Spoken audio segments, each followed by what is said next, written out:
Yun na nga ng mga bayan, pag-usapan nga po natin ito po ang naging interview ni Chairman George Garcia ng Comelec. Dito nga po kay Sir Ted Paidon. Pantakin mo mga bayan doon po sa nangyaring interview, hindi na bagay parang naging abogado po ni Abante. Itong si George Garcia. Pantakin mo mga kabayan talaga bang, parang talagang ipinipilit po niya yung gusto niya na maiupo itong si Abante. Sa kabila ng nagkaroon na po ng Supreme Court ruling patungkol nga po dyan, na hindi nga po pwedeng umupo yung second placer dyan sa eleksyon. Bakit po mga kabayan? Kaya nga po merong first place Ibig sabihin, yung second placer talo. Mas marami po ang may ayaw kay Abante. Yung po yung ruling doon. Mas maraming, kaya nga natalo kasi ayaw ng taong bayan sa'yo. Bakit mo papaupuin yung ayaw ng taong bayan? Para saan ba't nagkaroon ng eleksyon? Yun na nga po yung sinasabi ng Korte Suprema. Itong si George Garcia, di na ba kayo parang inaabogaduhan pa Itong si Abante. Kaya nga, marami na nagtatanong magkano ba? Ba't naman kasi ganyan yung iyong sir? Dapat patas ka lang, tapos dapat hindi ka mas magaling sa Supreme Court. Di ba? Kine-question mo yung legalidad yung kapangyarihan ng Korte Suprema, mali po yun, sir. Ayusin po natin. Di po ba dapat po, taong bayan na magpapasya? Hindi po kayo. Hindi niyo po huwag niyo pong gawing parang harap-harapan niyo pong niloloko yung taong bayan Di ba? Tulad ng ginawa niyo sa Duterte Youth Party List. Binoto ng 2 million, hindi niyo pinopo. Disqualified niyo. Di ba? Yung nanalo, ayaw niyong popuin. Tapos yung tatalo, papaupuin ninyo. Anong klase naman po yan? Sir, harap-harapan nyo lang ginagago yung taong bayan Ito yung mga kabayan, napanuorin nyo po yung interview po netong si Chairman George Garcia dyan po kay Sir Ted Paidon. Magandang umaga po Sir Ted, Ma'am DJ Chacha. Magandang umaga rin po sa mga kababayan natin. Okay, unahin ko lang po itong itong doktrina nga po na binago ng Supreme Court para po doon sa second placer. Can you please educate us muna kung ano ba ang nasasakop lamang nito? Local officials, hindi kasamang pagka-kongresista. Please go ahead. Sir Ted, una po, siyempre yung desisyon na yan ng Korte Suprema Mangungudatu versus Comelec ay nagsasabi na inaabando na yung kaso na yung buong doktrina na na-lay down ng Korte Suprema matagal na, Halosos versus Comelec. Ano pong ibig sabihin at ano pong nalalaman doon sa desisyon na yon? Na kung sakasakali po Sir Ted, merong isang pending na kaso ang isang kandidato bago mag-eleksyon at yung kasong yan ay tungkol sa pagsisinungaling sa punto ng edad, citizenship, tirahan, residency, registration bilang botate o kaya naman pagiging o kakulangan ng hindi marunong bumasa at sumulat. Ang pwede pong ma-file ay cancellation ng kanyang kandidatura. Kung sakali pong dumating ang araw na eleksyon, walang desisyon na nailabas at pagkatapos yung mismong kandidatong yan na humaharap sa ganyang klaseng kaso ay nanalo at pagkatapos biglang may lumabas na desisyon laban sa kanya, ang rule po sa Halosos versus Comelec, Sir Ted, ang nakakaupo ay second placer o yung kandidato na may pinakamataas na boto pagkatapos ng kandidato na yon na naproklama. Ngayon po, kapag disqualifikasyon naman ang kaso, ano yung mga kaso ng disqualifikasyon? Tulad ng pamimili ng boto o kaya terorismo o kaya naman yung mga green card holder na tinatawag, Sir Ted, o kaya naman sila ay engaged sa violence at nagkaroon ng desisyon pagkatapos ng eleksyon pero walang desisyon bago mag-eleksyon, nanalo yung kandidato, ang uupo, Sir Ted, hindi yung second placer, kung hindi ang uupo ay yung succession. Yung ibig sabihin, kung ikaw ay mayor, natanggal ka, yung vice mayor ang uupo. Kung governor, yung vice governor ang uupo. Dito po sa bagong desisyon ng Korte Suprema, inaabando na yung kaso ng Halosos versus Comelec na kahit na ano ang nature ng disqualification, kahit yan ay cancellation ng candidacy, kahit yan ay disqualification, pag lumabas ang desisyon after the election, whether galing sa Comelec o galing sa Korte Suprema o sa iba pang korte, yan po Sir Ted, ang uupo daw po ay succession. In all cases, succession. Wala na pong distinction.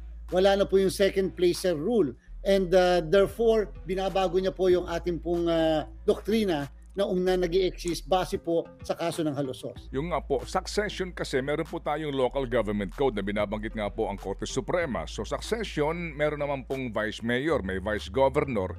Sa congressman, wala namang vice congressman. Paano po yung succession sa congressman kung sakasakali? Tama po kayo, Sir Ted, pero tatandaan din po ng lahat, yun po yung gusto namin ipaklarify sana, mapaklarify sa ating kataas-taasang hukuman. Sapagkat, Sir Ted, pagkatapos po kasi ng eleksyon at kahit natapos na ang proklamasyon, bago dumating yung June 30, noon ng katanghalian ng June 30, Sir Ted, ang COMELEC kasi ay may jurisdiction pa.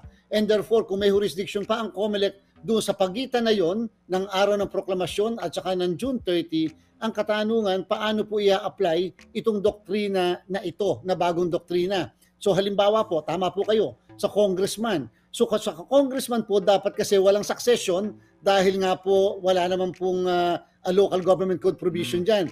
I-applicable ang local government code. Pero kung may jurisdiction pa ang COMELEC sa pagitan na yon, ang katanungan, pwede bang yung second placer ang uupo kapalit o kahalinhin noong nanalo, ganung walang succession. Yun po yung aming isang gusto sana maliwanag na hindi po ganung naging maliwanag doon sa naging desisyon, Sir Ted. So kung ano po, kumbaga, kapag po ang pinag-uusapan dito natin ay yung pong pagdeklara na yung kanyang certificate of candidacy is void from the very beginning. Yun po ang pinanggagalingan nito, Congressman, Chairman.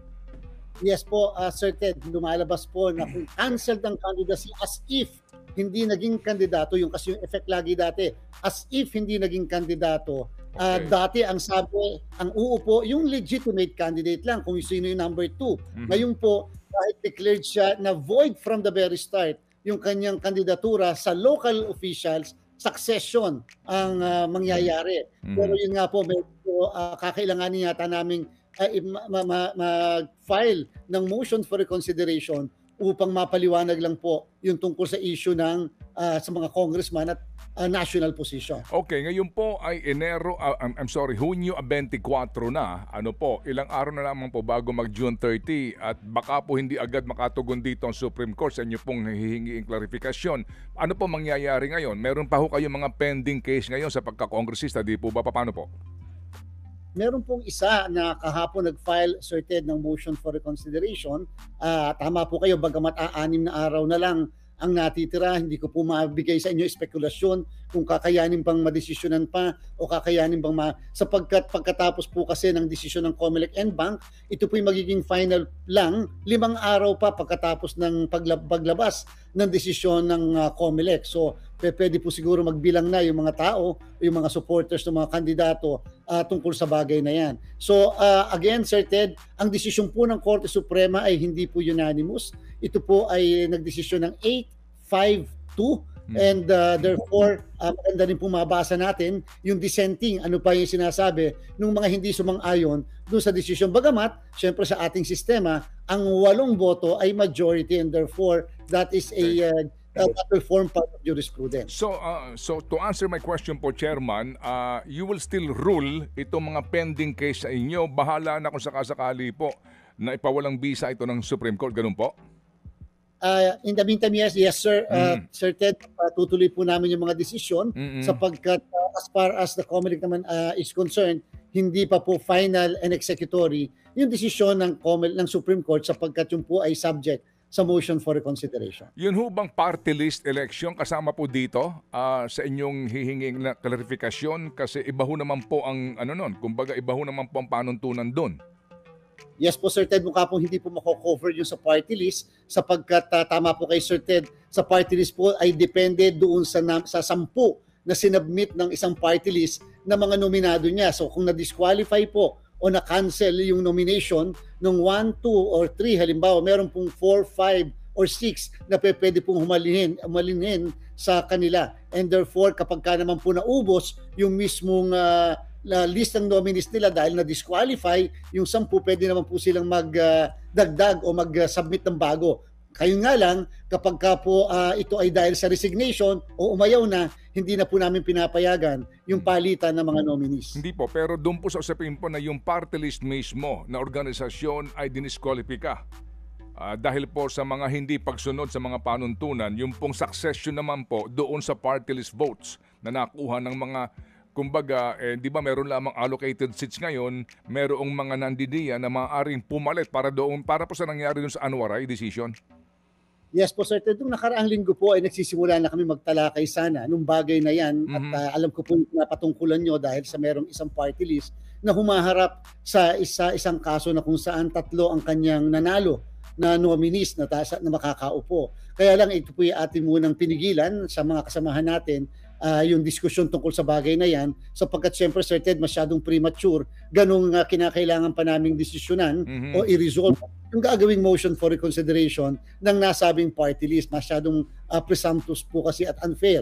And that's the reason why hindi po namin tinuloy ang pagtalakay tungkol sa kung sino ba dapat ang uupo. Dapat ba kung sakali yung 3 ay malalagay doon sa nasa taas o malalagay doon sa nasa baba. Wala pa po tayo doon dahil baka naman hindi umabot sa ganong klase na sitwasyon. Sige po, may pahabol pong tanong si Chairman. Yes po. Good morning, Chairman. Kahapon nga po naghain ng petisyon sa Korte Suprema ang PDP laban, Chairman. Humihiling po sila ng manual recount ng mga boto sa pagkasenador sa katatapos lamang po na eleksyon. Dito po sa supplemental petition nila for mandamus, sinasabi nila nagkaroon daw ng irregularidad, may discrepancy din daw po at posibleng pamimeke ng election returns. Ano po ang tugon nyo dito? Welcome po sa atin ang lahat ng mga kasong ipinafile, lalo na po sa ating kataas-taasang hukuman. Kaya lang naman po, siyempre sa ating pong nakasanayan, sa ating umiiral na batas, sa ating pong jurisprudence na tinatawag at siyempre kahit sa ating saligang batas, nakalagay din po kasi sa Article 6, Section 17 ng saligang batas, ito po yung pagkakalagay niya sa English. Sabi po niya, the House of Representatives and or the Senate Electoral Tribunal shall be the sole judge of all elections, returns, and qualifications of the members of the House of Representatives or the members of the Senate. Siyempre po, medyo nagulat lang tayo dahil sa Korte Suprema po na i-file yung naturang petisyon. Kami po ay nasanay talaga na talagang kapag gusto natin magpabilang ng mga balota pagkatapos ng eleksyon, ng proklamasyon, ay sa House of Representatives Electoral Tribunal or Senate Electoral Tribunal. Bagamat, wala naman po makakapigil sa ating Korte Suprema kung gusto po nilang mag-assume ng jurisdiction and therefore yan po yung aantabayanan po ng Commission on Election. Oo. May binabanggit din sila dito, Chairman, yung paglampas daw po ng inyong rule-making authority. Pwede niyo po bang ipaliwanag lang po sa amin para mas maintindihan namin kung ano po ba talaga yung saklaw ng kapangyarihan ng COMELEC pagdating po sa patakaran, lalo na po sa transmission ng mga boto? Kasi nabanggit po nila yan doon sa kanilang petition. Ang COMELEC po kasi ay binibigyan ng kapangyarihan, of course, ng saligang batas. Ito ay isang constitutional body under Article 9C ng saligang batas na kung saan nasabi ang COMELEC ang tagapamahala ng lahat ng klase ng halalan, plebisito, referendum dito sa ating bansa. And therefore, ang sabi nga ng Korte Suprema sa napakadami ng desisyon, halos plenary o ganun kalawak ang kapangyarihan ng COMELEC na pinagtibay pa ng Republic Act 9369. Yung Republic Act 9369, yan po yung tinatawag nating automated election law na naandyan na simula pa ng 2007 at yan po ang ginagamit natin na basihan kung bakit tayo nag-automate ng eleksyon mula 2010 hanggang itong recent election ng 2025. Kung hindi po tayo nagkakamali, doon sa una nilang na-file na petition, ang kagustuhan po nila ay magkaroon ng tinatawag na hybrid election at meron pong manual count and at the same time merong automated counting. Ang kanila pong contention na yung 9369, yung automated election law ay nagpe-prescribe ng dalawang sistema ng halalan sa isang halalan. Katulad ng kinakailangan meron daw pong manual counting at kinakailangan meron din daw pong automated counting or automated voting. So, syempre po ang posisyon at contention ng COMELEC simula 2010 at syempre po pati Kongreso na nagbibigay lagi sa amin ng budget at ehekutibo ay pagka-automation, full automation po at hindi po dalawang klase ng sistema ang ipinapatupad po natin. Sige po, so abangan natin kung ito hubay aaksyonan ng Supreme Court. Itong petisyon ng PDP laban. Salamat sa inyo pong panahon, Chairman. Salamat po, Sir Ted. DJ Chacha, mabuhay po kayo. Thank you.